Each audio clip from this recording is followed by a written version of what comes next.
Well, hello and nice to see you again. My full name is Hooshang.Jahanpanah. I'm a clinical psychologist and my field of work is psychoanalysis. As you might know, some of you, it's been some months that I started to deliver some lectures about getting familiar with psychoanalysis. This is the fifth part, part 5 of the mentioned series lectures. That is to say, getting familiar with psychoanalysis. But before covering the items of this session, which let's mention the items, because I just want to share with you something which is not related to this talk, but prior to that, I just want to mention the items which I'm going to cover in the course of my talk today. I'm going to talk about the transference neurosis, item number 3, and then number 4, it's about structural changes, psychical structural changes, and item number 5 would be the unconscious. So these 3 items will be talked about on this session. But before that, given that it's been 2 weeks, more or less, that luckily my website has been launched, I would like to share with you the domain and title of my website. As you know, I've been living in Tehran, the capital of Iran, ever since I was born. In Iran, in Persian language, instead of saying the term unconscious, which is an English word, we should say nakhodagah. So this is the domain of my website, nakhodagah.com. NAKHODAGAH, nakhodagah.com. And so this is, I guess this is the most precise synonym for the term unconscious in Persian language. And the title of my website is also Psychoanalysis and Psychology Services of Hooshang.Jahanpanah. Anyway, let's get started. Item number 3, transference neurosis. As to transference neurosis, here are some questions. What is transference neurosis? Is it different from transference reactions? If that is the case, how do they differ from one another? And what does it do? What does transference neurosis do? And what is its job? Well, transference neurosis is a category of neurosis. It is comprised of anxiety hysteria, conversion hysteria, and obsessional neurosis. Having said that, Freud himself, he distinguishes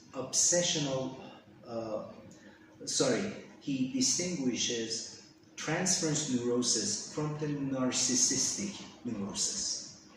They are different. Transference neurosis are characterized by the libido being displaced to real objects or imaginary objects. So this is what happens when we deal with a phenomenon which is named transference neurosis. The displacement of libido onto real objects or imaginary objects. However, narcissistic neurosis is completely different. And when it comes to narcissistic neurosis, the libido is being withdrawn from those objects, real objects or imaginary objects. the libido is being withdrawn onto the ego.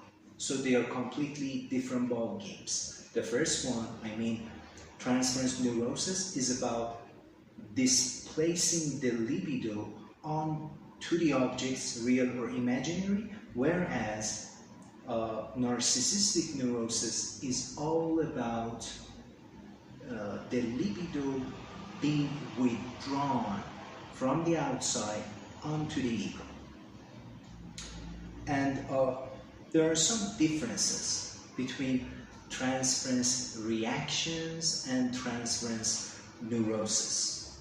And that would be,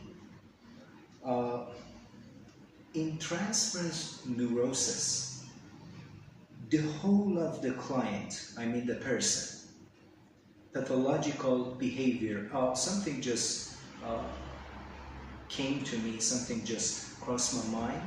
I should have said so at the beginning of my talk, but hopefully it just occurred to me. And that would be what I'm saying about the definition of transference neurosis is based on a comprehensive psychoanalytic dictionary which has been written by Laplanche and Pontanis.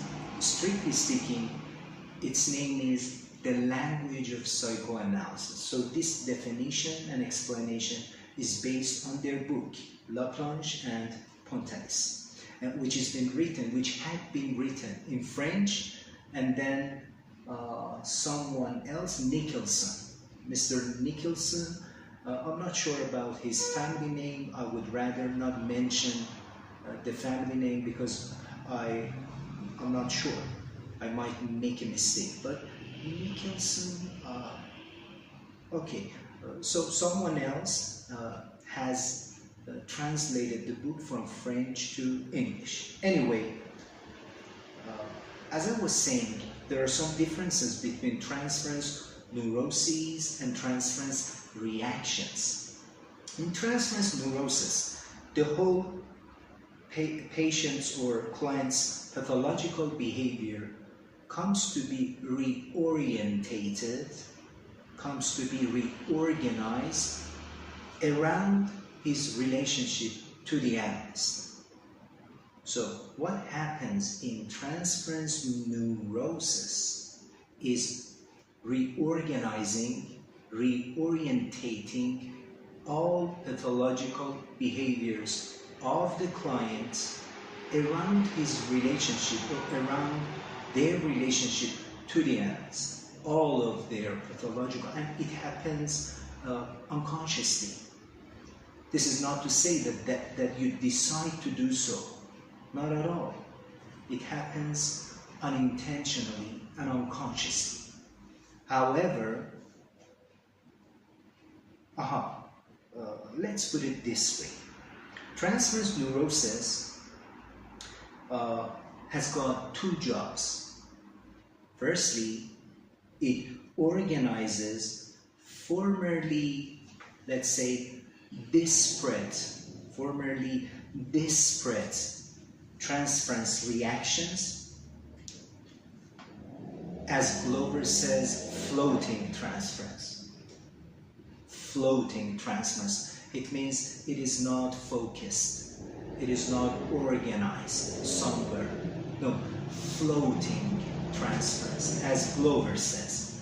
But here we have transference neurosis coordinates or organizes formerly disparate or floating transference reactions. This is the first job of transference neurosis. And secondly, it allows the whole symptoms and pathological behavior of the patient or client to take on a new function by becoming related to the analytic situation. So the second job or task of transference neurosis, which occurs again unconsciously and without your free will or without your purpose or intention, is that it allows the whole symptoms and behavior, pathological behavior of the person to take on a new function by becoming related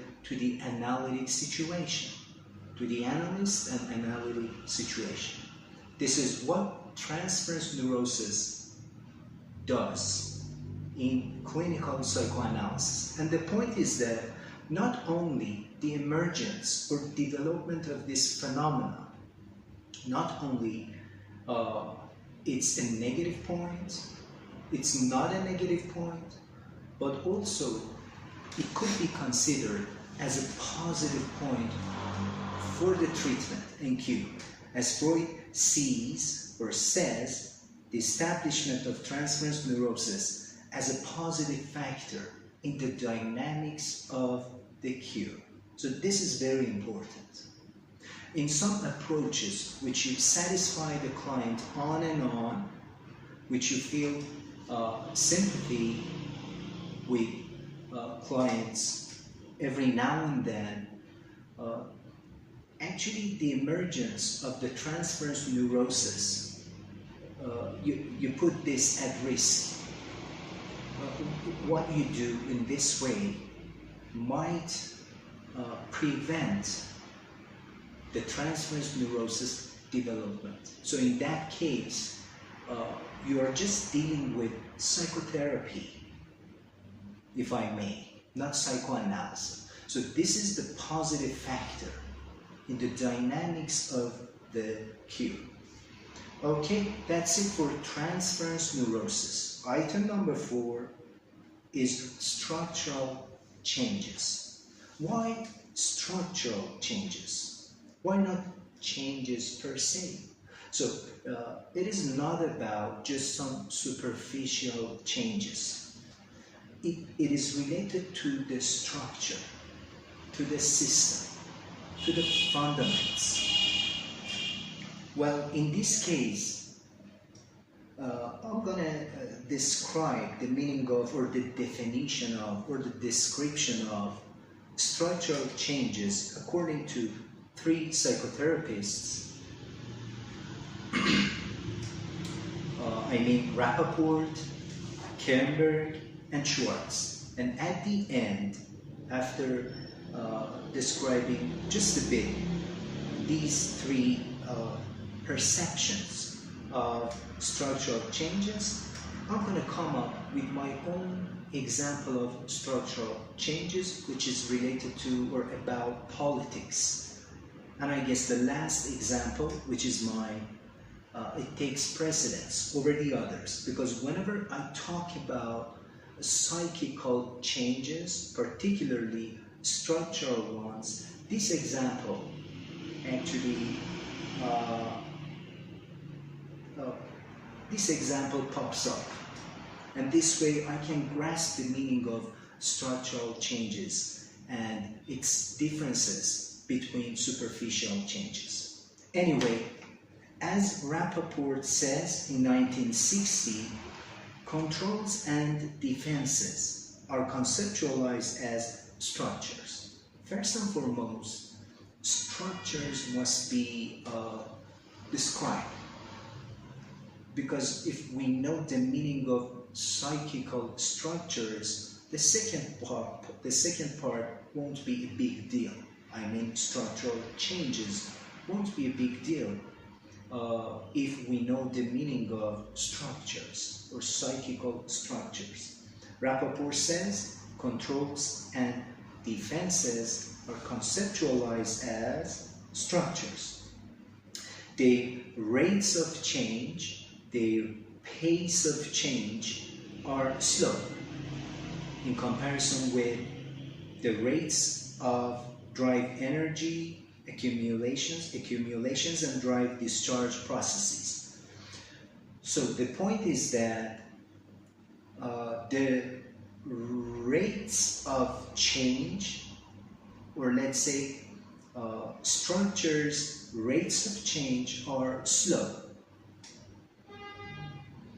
This is an important point. And in contrast to the drive processes, whose rate of change is fast and whose course is paroxysmal, well, let's skip this part. Let's skip this part. But the point is that structures' rates of change is slow. This is one point, and I just finished the definition of Rapaport for structures. But Kernberg in 1984, Kernberg says structural intrapsychic change refers to a significant modification in the underlying unconscious intrapsychic conflicts. So significant modification in underlying unconscious intrapsychic conflicts, not mechanisms. Conflicts, that is to say mental contents. So what is meant by conflicts here, I mean Kernberg is talking about intrapsychic conflicts. What is meant by conflicts here is mental contents, not mechanisms. Well, that determine the development of symptom formation. One more time, Kernberg says structural intrapsychic change refers to a significant modification in underlying unconscious intrapsychic conflicts, that is to say mental contents, that determine the development of symptom formation. So this is very meaningful. So in psychoanalysis, the point is that in psychoanalysis, we work on things which determine the development of symptom formation. We do not work on symptoms, because if you resolve this symptom, after a while, 2 days later, 2 weeks later, 2 months later, we will have another symptom. So again, you should work on that symptom. But the point is that, which is here, the story is much deeper than symptoms. We work on structures, because the structures determine the development of symptom formation. All right? And the third definition or description of structural changes in psychoanalysis is brought up by Schwartz in 1981. He says, people acquire specific contents, such as words, ideas, images, etc., but also learn how to learn. So people learn how to learn. For example, they learn how to anticipate the future and organize experience. People also learn how not to learn. Well, they learn how to learn, for example, anticipating the future and organizing their experience based on that anticipation, but they also learn how not to learn.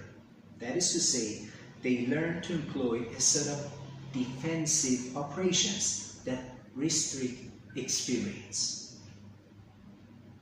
Now we have a nice, let's say, comparison or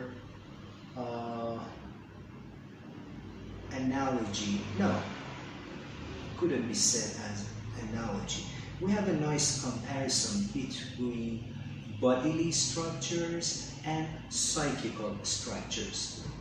Schwartz continues, in contrast to the structures of the body,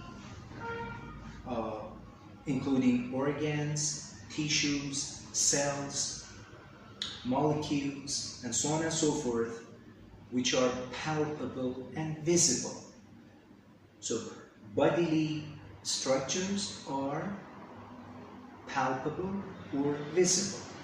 In contrast to that, the structures of the mind, strictly speaking, psychic structures, they are only some explanatory constructs.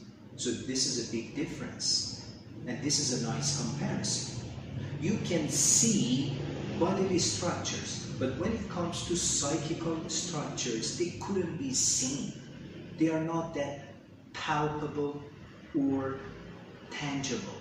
they are just some constructs, explanatory constructs. As such, psychic structures have no tangible substance. They have no clear-cut, inherent hierarchical differentiations. That's why they are theory-bound. So, different psychoanalytic schools, different definitions of structural changes.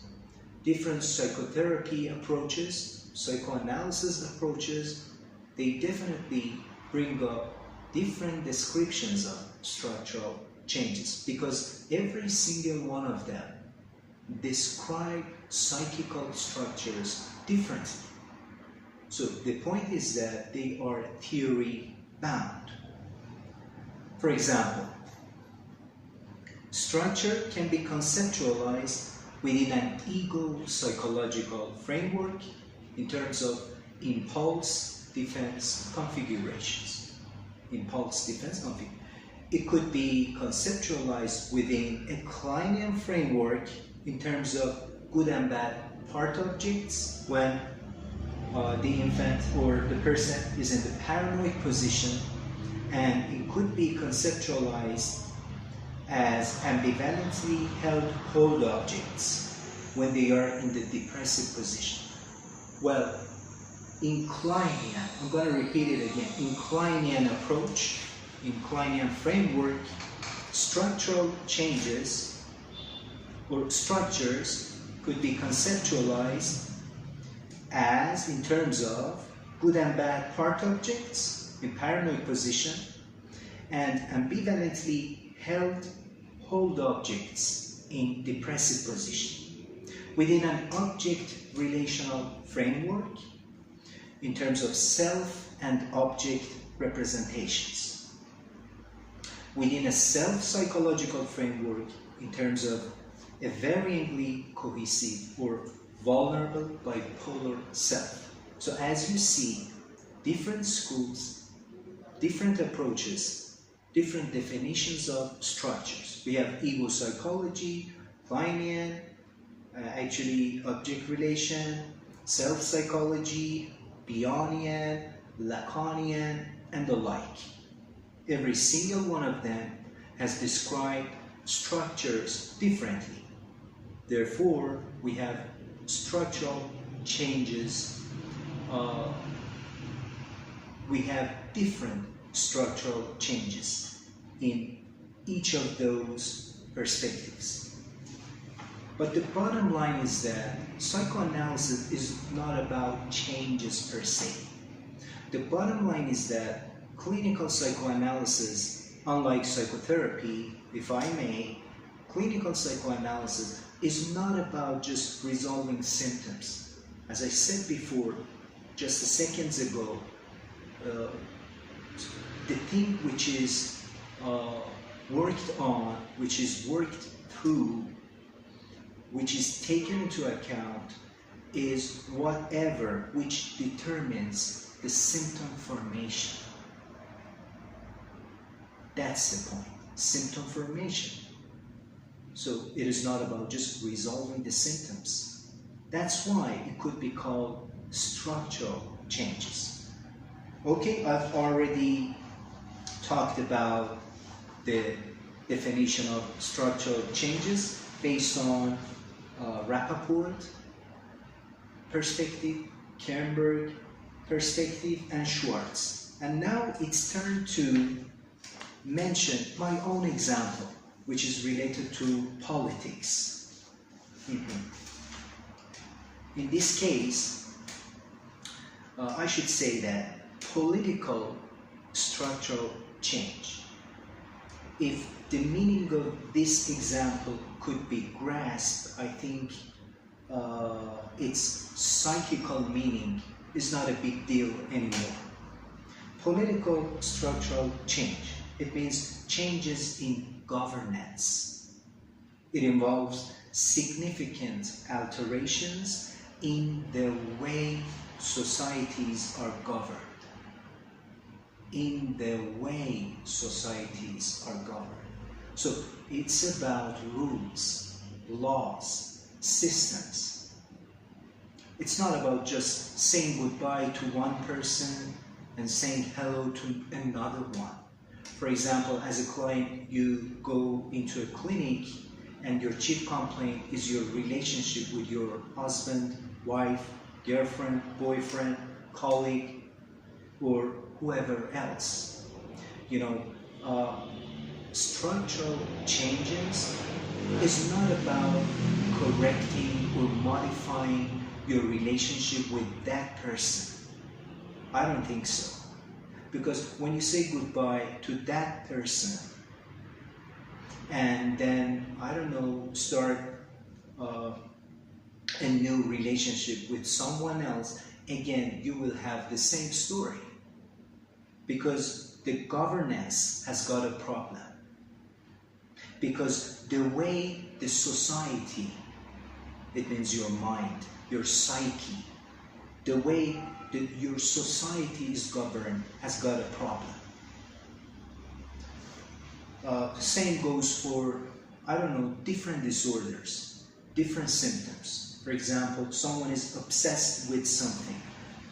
Another person is depressed. So the story, it has got, there must be more to it than meets the eye. Anyway, let's continue the talk. Well, so political structural change. Changes in governance. It involves significant alterations in the way societies are governed. This can include transitions from authoritarian regimes to democracies. So it's about changing the whole regime. It's about the alteration of the whole system, not just some people, not just some institutes. This is called structure. So same holds for psychical structures. It encompasses significant transformations within the core aspects of a society, core aspects of your psyche. It refers to fundamental shifts in the way a political system or country operates, in the way they operate, often involving changes in the underlying institutions, rules, and power dynamics. So it often, this sort of changes, it often involves, or they often involve involve changes in the underlying institutions, rules, and power dynamics, rather than just day-to-day policy or leadership changes. I mean, you just substitute or replace this leader for someone else with someone else? No. I personally think that this example, which is related to politics, could make the meaning of structural psychical changes as broad as daylight. This is my own perception, and this is the way I think. Anyway, now the next item, I guess structural changes, it's been finished. Yes, now it's turn to talk about the unconscious. Item number 5, the whole world of psychoanalysis is based on the unconscious, not consciousness, not logic, not reasoning. No, the unconscious. But let me double check if I covered everything so far or not. Let me make sure if I'm on the right track or not. I guess so. Structural changes. Yes, it's time to talk about item number 5. The unconscious. Again, I refer to Laplanche and Tonkalis Psychoanalytic Dictionary under the title of The Language of Psychoanalysis. this is a definition of the unconscious or explanation of the unconscious. The unconscious describes one of the systems defined by Freud in his first psychical theory. The unconscious, I mean this system, comprises the repressed contents, which have been denied access to the preconscious conscious system by the operation of the repression. So we have another jargon here. If you just bear with me for some minutes, I will talk about the repression as well, but I guess it will go for next session. So the unconscious comprises the repressed contents. So we have repression operation, which do not let you access to your unconscious. Which do not let you access to your unconscious. This is the repression phenomenon. Now, there are some specific characteristics of the unconscious as follows. I forgot to read some questions. Okay, now I can say so. The unconscious, here are some questions. What is the unconscious comprised of? What is the unconscious comprised of? What are the contents of the unconscious? What are the characteristics, the traits of the unconscious as a system? So here we have three questions. What is the unconscious comprised of? What are the contents of the unconscious? And what are the characteristics of the unconscious as a system? Okay, as I was saying, so the contents of the unconscious, let me tell you something. You can never see drives per se, never. But whatever you can experience or see is representatives of the drives, not the drives proper. So this is the first characteristics of the unconscious as a system. Its contents are representatives of the drives. Representatives of the drives. Speaking of these representatives, it could be dreams, it could be symptoms, it could be fantasies, it could be parapraxis, another jargon, which I'm going to describe it at the end of this series lectures. I think, if I'm not mistaken, after talking about repression, it's turned to talk about parapraxis. So these are just some examples of drives representatives. These are repressed. The contents. Okay. And these contents are governed by the mechanisms specific to the primary process. I don't want to get into the bottom of it. Especially by condensation and displacement. Here we have two defense mechanisms, which I'm not willing to describe them in details because it is beyond the scope of this session. But the point is that the contents of the unconscious, they have got their own rules. They are governed by some specific mechanisms such as condensation and displacement. And the next item regarding the unconscious is that whatever is repressed or whatever has been repressed, and now it is called the unconscious, they always seek to re-enter to the consciousness. They always seek to re-enter consciousness and resume activity. It is called the return of the repressed. So this is an important factor. Whatever which is being repressed, whatever which is the content of the unconscious, they always try to re-enter consciousness, and it is called the return of the repressed. Speaking of the repressed returning, symptoms are a version of returning the repressed symptom, but they are all distorted. Okay, so they always seek to re-enter consciousness, but they can only access to the preconscious.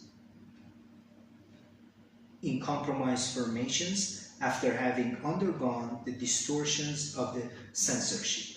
So, the point is that,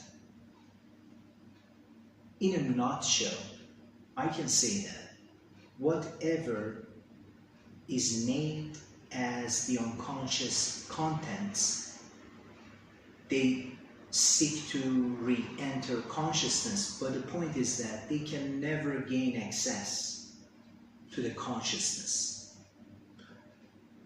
They can merely gain access to the preconscious, and that's why they are all distorted.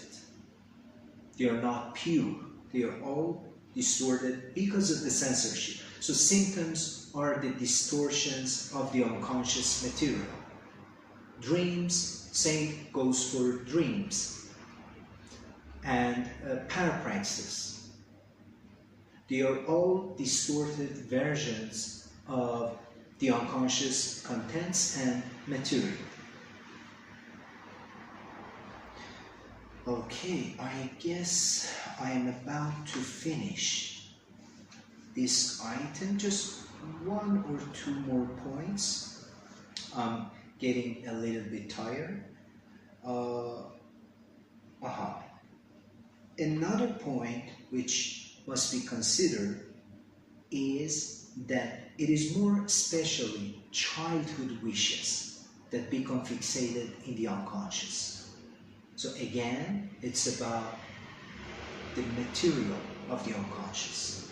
Childhood wishes, they become fixated in the unconscious. Okay, that's it. Item number 5, the unconscious. It's been finished.